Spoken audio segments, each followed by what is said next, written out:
Bienvenue dans cette pause consciente. Je vous propose de prendre quelques secondes pour observer votre état d'esprit. On fait en quelque sorte une météo intérieure. Est-ce que vous êtes joyeux ou triste? Êtes-vous plutôt dans la distraction ou la torpeur? Prenez également quelques secondes pour observer votre corps. Est-ce que vous ressentez des sensations agréables ou bien des sensations désagréables? Sentez-vous des tensions? Ou au contraire, êtes-vous détendu? Comment est votre respiration? Est-elle posée, calme, naturelle? Dans cette 6e pause consciente, je vous propose de découvrir l'allégorie du dressage du buffle du bouddhisme Chan. Dans cette allégorie, le buffle représente notre esprit sauvage, l'homme symbolise l'individu, l'être humain, et le bouvier représente la partie de l'individu qui se tourne vers la nature de son esprit. La corde et le fouet sont les moyens habiles, la corde représente le rappel, le fouet est la vigilance, l'attention. L'idée de dressage implique celle d'un long travail constant, quotidien, effectué avec une grande patience et une vigilance sans relâche. Pas encore dressé. L'animal rue, les cornes haut dressées, et gambade sur les sentes de montagne, toujours plus loin, tandis qu'une sombre nuée obstrue l'entrée de la vallée. Qui sait combien d'herbes tendres sont foulées à chacun de ses pas? Le début du dressage. Je possède une corde tressée passée dans ses naseaux et le fouette sévèrement à chaque tentative de fuite. Il a toujours été de nature vile et rétive, et le bouvier doit encore de toute sa force le tirer. Le dressage. Peu à peu dressé et soumis, il cesse de gambader. À travers rivières et nuées, pas à pas, il suit le bouvier, qui tient d'une main ferme la corde sans jamais la relâcher, et veille tout le jour, oubliant sa fatigue.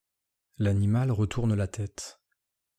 Après de longs jours d'un travail assidu, l'animal retourne la tête. Les forces de son esprit pernicieux sont peu à peu domptées et assouplies, mais le bouvier est toujours défiant et l'attache encore avec la corde. L'animal est dressé. Près de l'ancien torrent, à l'ombre du saule vert, l'animal lâché se promène à son gré. Au crépuscule, à travers les prés odorants et les nuées bleutées, le bouvier s'en revient sans avoir à tirer l'animal.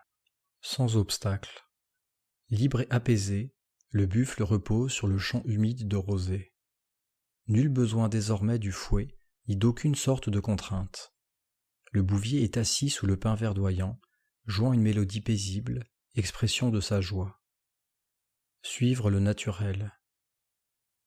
Les lueurs du couchant illuminent le ruisseau printanier et ses rives de saule vert. Une fine vapeur couvre les herbes drues et parfumées. Le buffle mange quand il a faim, boit quand il a soif, et fait chaque chose en son temps, tandis que, sur une pierre, le bouvier dort d'un sommeil profond. Oubli réciproque. Immaculé, le buffle demeure au sein d'une blanche nuée. Homme et buffle sont dans l'état de non-mental. La lune déchire les nuages blancs et projette son reflet d'albâtre. D'ouest en est, défilent la lune radieuse et les nuages blancs. Illumination solitaire. Le buffle a disparu, le bouvier est serein. Tel un nuage solitaire parmi les vertes hauteurs, sous le clair de lune, il bat des mains et chante à haute voix. Mais sur le chemin du retour se trouve encore une passe difficile. Disparition des deux. Homme et buffle ont disparu, sans laisser de traces. Le clair de lune embrasse tous les phénomènes dans la vacuité. Si quelqu'un demande le sens de cela, qu'il regarde les fleurs sauvages et les herbes parfumées croître d'elles-mêmes. Pour terminer, je vous propose de revenir quelques instants dans votre corps, dans votre respiration. Et quoi que vous fassiez après avoir vu cette vidéo, que ce soit regarder une autre vidéo sur YouTube ou n'importe quelle autre action, je vous invite à le faire en conscience, en présence. Ne laissez pas votre buffle sauvage fouler les herbes et courir dans n'importe quelle direction.